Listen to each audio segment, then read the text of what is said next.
Hi hi hi hi hi thank you అండి thank you అందరికీ బాపు గారి టీంకి ఏదేది కల్కి టూ వస్తుంది.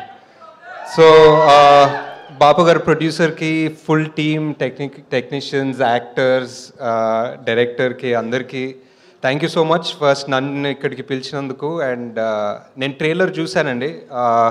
ట్రైలర్ చూసిన తర్వాతే బ్రహ్మాజీ గారు కాల్ చేశారు యాక్చువల్లీ. సో ట్రైలర్లో ఒక లాస్ట్ ఆల్మోస్ట్ టైటిల్ వచ్చే ముందు ఒక షాట్ ఉంటుంది, ఆ ఫుల్ ఫ్యామిలీ ఒక డోర్వేలో నిల్చొని అలా చూస్తుంటారు.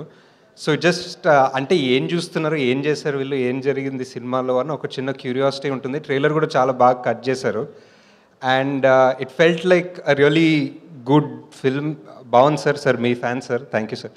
మీరు మీ స్పీచ్కి ఫ్యాన్ ఆల్సో సార్.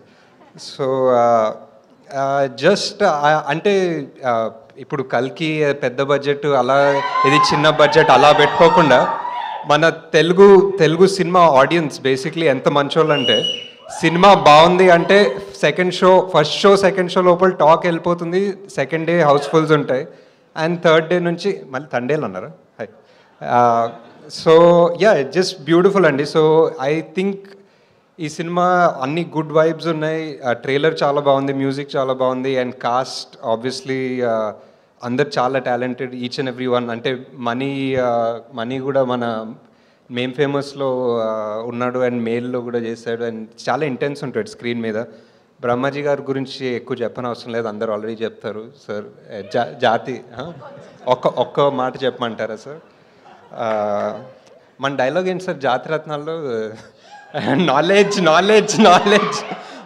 ఎంత నాలెడ్జ్ ఉంది సార్ మీకు అసలు సినిమాల్లో. So great sir, wishing the entire team all the best. Thank you for coming and will see you theatres 21st February.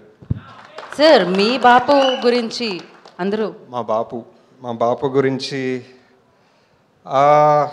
అంటే స్పెసిఫిక్ ఇన్సిడెంట్ అంత ఇమీడియట్గా గుర్తులేదు, బట్ చిన్నప్పుడు ఆల్మోస్ట్ అందరికీ సేమ్ ఎక్స్పీరియన్స్ ఉంటుందేమో. ఏదైనా అడిగితే లేకపోతే ఏదైనా చెప్తే మా నాన్న ఒక చిన్న ఊరు నుంచి నాగర్కర్నూల్ దగ్గర ఐతోల్ అని, సో ఎప్పుడు చెప్పేవాళ్ళు స్కూల్కి వెళ్ళడానికి నేను ఒక 14 కిలోమీటర్లు నచ్చి వచ్చేవాడిని.